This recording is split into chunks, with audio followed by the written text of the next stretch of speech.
everyone. Today I am doing another VR video response and a tarot tag. This one is hashtag intimidating decks, and I just saw this tag. I wanted to do a video today. I wasn't sure what I was going to do a video on. I was thinking maybe I would do a tarot tag, but I didn't have one in mind. And the other option that I was thinking of doing, I was going to start doing pick-a-cards. I'm not sure if I'm going to keep doing that or so I haven't done that yet, but if you are interested in me doing some pick-a-card videos, yeah, leave a comment in the description and say that you're interested in that, because I wasn't sure if my audience, as small as it is, would be interested in that. But yeah, anyway, so I just saw this tag, and I was like, oh, that's what I want to do. I want to do this tag. So I went in my ritual room and I grabbed a couple decks. I'm gonna move these off to the side and yeah. So I grabbed a couple decks that I for sure knew was in this category, but then there were some other decks that I wasn't so sure. And in fact, right before I started this video, I ran back into my ritual room and grabbed another deck that I wasn't sure about. So this tag, it was started by Tarot Nat Plans, I believe. And I did watch her video too, because I wanted to make sure I was doing this right. Because I watched someone else's response to it first, and then, went to the tag and watched her original video. So that's actually what made me run back to my ritual room and grab this one, the Untamed Mystery Tarot. So what this tag is about is a deck that maybe you've had for a long time, and there's something about it that just intimidates you, so you haven't really used it. Or, and that's the case with this one, it's a newer deck or one that it doesn't have to be new or old, but it's a deck you kind of got because it was beautiful, or you were like, the imagery was very lovely, which is definitely the case for this deck, the Untamed Mystery. I got the ice version. And I got this deck simply because it was beautiful. I mean, I was not expecting anything deep. I wasn't expecting...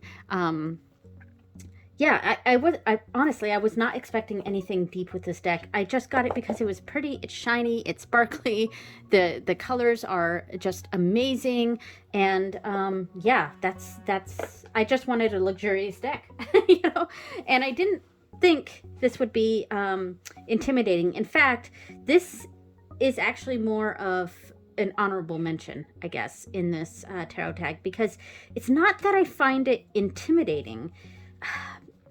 And it's more that it's deeper than I thought it was. Like, I'm going to go through some of the images here. And I mean, some of these are very straightforward, and I get it. But then some of them, man, I have the first 4 of these were all major arcana. I was like, did I put these back in order or something? No, they're not in order. And here's a court card. So some of the, especially the major arcana cards, or the 3 of Swords, is very straightforward. I mean, that's very RWS. Ace of Cups, that makes sense. But some of them, it starts to get a little confusing in this. And I just sort of thought, okay, well, it'll just be a pip deck, and some of these are very much 4 of Swords. This looks very much like a 4 of Swords. I just sort of figured... I would just kind of use this as a pip deck and have the pretty imagery and all that. But I started reading through the book, and the book was where my mind changed on this. And suddenly I actually got more excited about this deck. So not intimidated at all, because now I want to use this deck. But this is definitely a deck that I'm going to have to do a deep dive on, because, I could just use it as a RWS pip deck with a little bit of feeling, like a little bit of pip with feelings. But some of the imagery is, you can't exactly go like this one, the 4 of Wands here. Like this is not typical RWS imagery here. It's got two rabbits and they're like, there's these, squiggly things around them, like tree branches or something like that, and which are supposed to indicate the four wands. And then they're like bouncing eyeballs, off their paws. So it's like like the imagery is way different than RWS standard imagery. So let me see if I can find the Four of Wands in this. And this is where I was surprised by this deck, because the book actually goes it's a lot deeper. So I haven't read the Four of Wands yet here.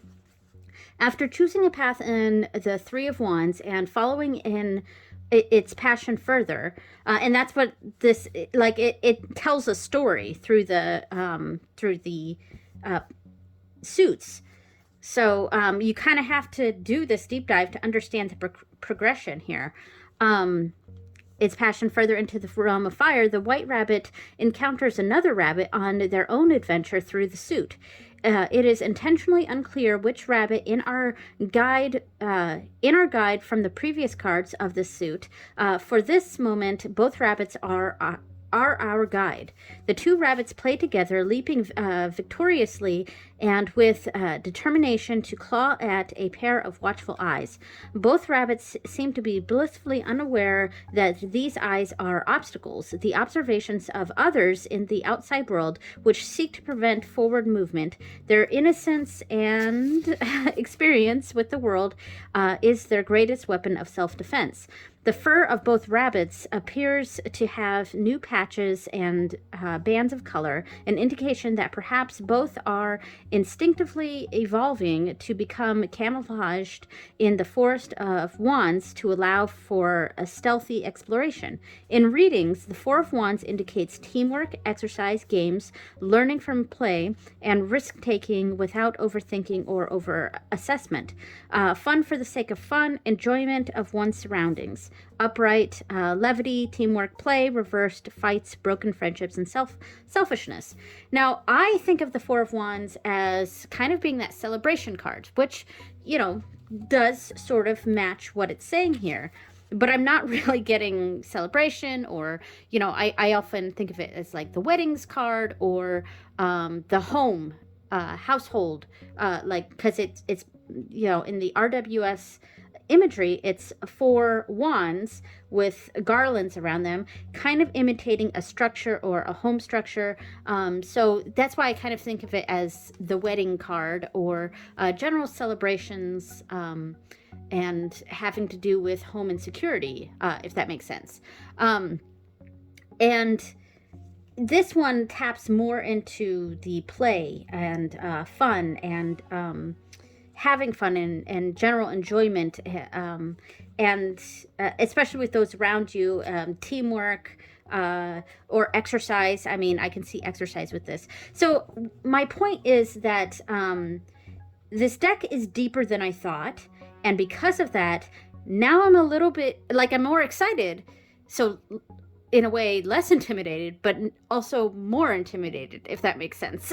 Because now I feel like I need to do a deep dive of this deck. And so yeah, and I put this in, I wasn't going to pick this deck for this tag, because I don't know that intimidated is the right word, if that makes sense. I'm not intimidated by this deck, but now I'm a little more like less inclined to jump into using it, because I want to do a deep dive of it, if that makes sense. And I think I've said if that makes sense about 5 times now, but whatever. Anyway, so this is my honorable mention. I'm not so much intimidated as I am, because I am eager to use it. It's a little more intimidating than I thought. Anyway, so the next two, I'm putting these two together because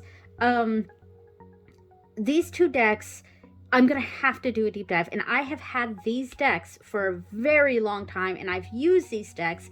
And again, it's not so much that I feel intimidated by it. It's, I don't know. It's hard to explain. yeah, so this is, I have the bag for the Ghosts and Spirits here. This is one of my really old bags. Um, and I don't have a bag for the Sacred Sites Tarot, and both of these are very similar. I think this is US Games, an old, they're old cards, because these are both really old. And I think this one's by Lisa Hunt.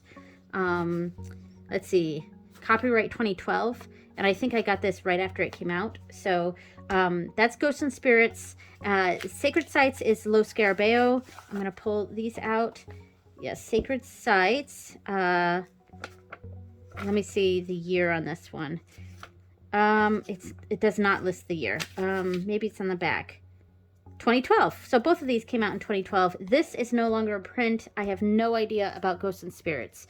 But I'm going to set these to the side here. Now, the reason I find both of these two decks, or put them in the intimidating category here, I don't use these decks often. And the reason is because these decks, I wish they had the name of the story. Like with the Ghosts and Spirits, it's a story. There's a story going on here. And I'm going to have to zoom in when I edit or something. Or maybe I can try to zoom in on the camera here. Let's see. I'll zoom in and I'll put these over here. There. Can you see that? I hope so. Anyway, so with the Ghosts and Spirits, it's all about stories. These are ghost stories, basically. And they're relevant to each card, the suit. I mean, I can tell that this is the Three of Pentacles without seeing Three of Pentacles with this one, but I don't know the story behind it. I have to look up in the book and find what the story's about. And I just sort of wish that it had the name of the story next to it so that I could really do a deep dive on it, or the name of the story on the card. Along with the name of the card. So, and it's beautiful cards, and I definitely get a feeling from this, from these images of, and you know, this is chains instead of, what is it, the devil? Yeah. And that makes sense, but I want to know what the story is, you know? And I guess that's what I find a little intimidating. And that's the same thing here with the Sacred Sites Tarot. These are all about sacred sites, very mystical places in the world, or some of it's even like fantasy images, because I think there's a card that's like Avalon, or mystical places in the world, and that have their own stories to them. And I find that very intriguing, very interesting. And so it's not so much, with these two decks, it's not so much an intimidation. It's that there's a lot of work that I need to do with these two decks to really figure out, to get used to these images and to understand the story that's being told. And part of it is also the cards stock themselves that these are shown in. Oh, sorry about my computer. I should have muted that. Here's the sun. I love this. I believe this is, see, and now I want to look it up because I just had the name of what this was in my head and I forget now. So the sun, oh yeah, this is someplace in Mexico, and it is, it's very, I don't want to say Aztec or Mayan name. See, and I don't want to be disrespectful and say the wrong thing. So that's a specific location in Mexico, and love this image.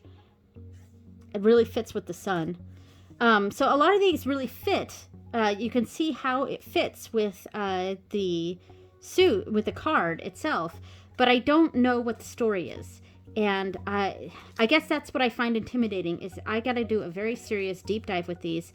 And I also just, especially with the sacred sites, I kind of want to get them reprinted on better cardstock and putting the name of the place on there so that I can better understand and tap into those meanings, and have better readings, if that makes sense.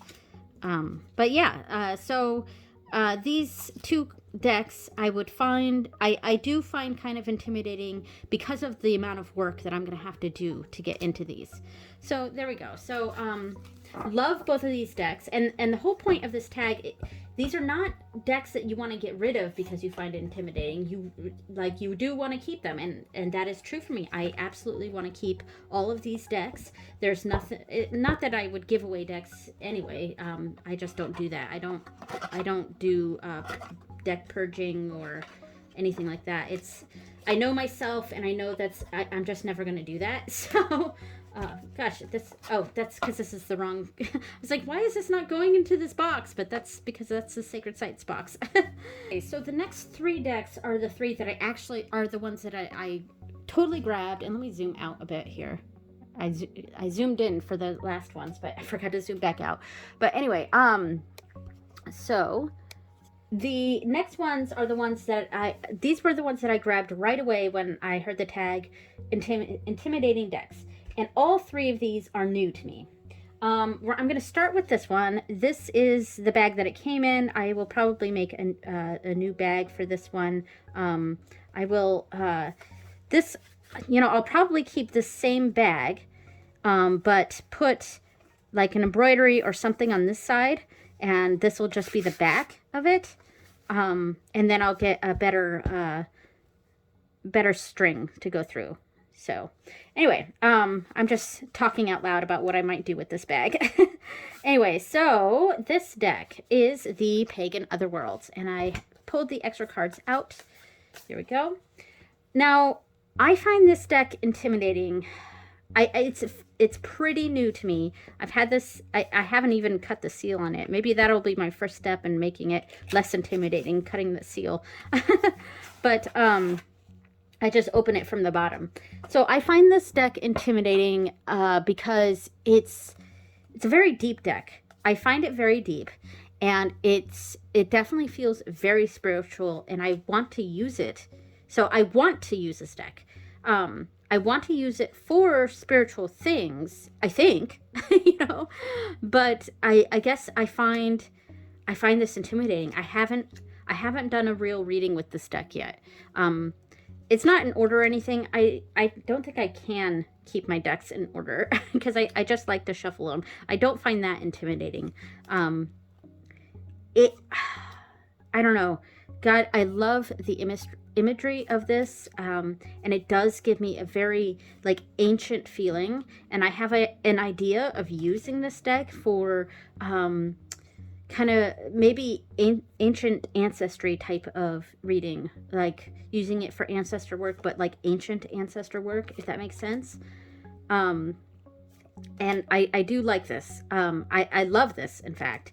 It's just, I don't know. I just haven't felt that jumping off point yet to use it. And I think I'm a little bit intimidated by it. And what I like about this deck is that it does feel very, very pagan, and typical European pagan, ancient European pagan.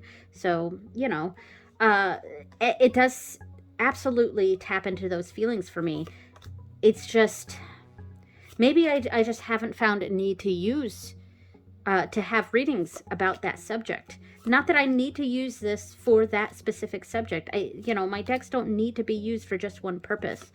But I don't know. Maybe I feel like whatever I use this deck for needs to be something special, and it doesn't need to be something special. I can use this for anything. I can use this for every day if I wanted to, but because the imagery is so strong and really tapped into that, the theme of this deck, which is those pagan otherworlds, that ancient pagan energy here, I almost don't want to use it for just any and every reading. I want to use it for something special, but I think this is definitely an intimidating deck. Like, this one was an easy pick for me for intimidating deck. Anyway, so I'm not going to talk too much on that one. I really do hope that I can find that I can start using this deck and not be so intimidated by it. But as of right now, yes, I am intimidated by this deck.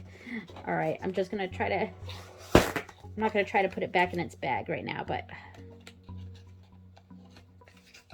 All right, so the next deck. Now, I have this in the Seed and Sickle bag, but this is not the Seed and Sickle. I don't know if I'm going to keep it in this bag or something, but this is an Oracle deck, and Oracle decks in general, I could kind of put in this intimidating area because it's definitely something you need to use the book for.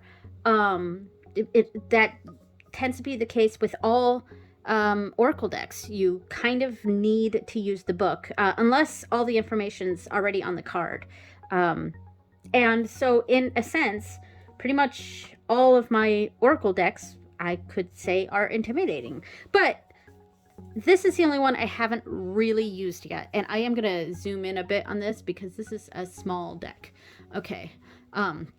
So this is the Citadel deck, and it came with the special edition of Seed and Sickle. So that's why I have it in the bag for this, because I don't use this bag for the Seed and Sickle because I made that big, beautiful bag to match with the Pacific Northwest because I use those two decks together for the most part. So I used the bag that came with the special edition for the Citadel deck, and I'll keep using this. I don't know. Anyway, so the Citadel deck, and I think a lot of people are having a hard time with this deck because it kind of has a very specific theme. It's like different characters, and I love this deck, and especially all the sparkles, all the shinies. It's very nice. I like the backs. I like the funky hexagonal shape. I like this, and I want to use this deck, but I'm not exactly sure how to use it. And I have an idea.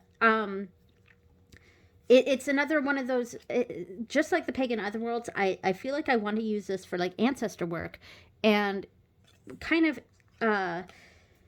the ancestors of like time or something like that. And this is based off of the book Ancestral Tarot by Nancy Hendrickson. Not the deck here, but the where I'm going here with Ancestors of Time. And I feel like I could probably use this along with a tarot deck to kind of understand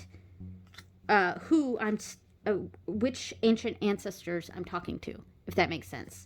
Like an archetypes type of deck. Yeah, and I like that, but and excuse me.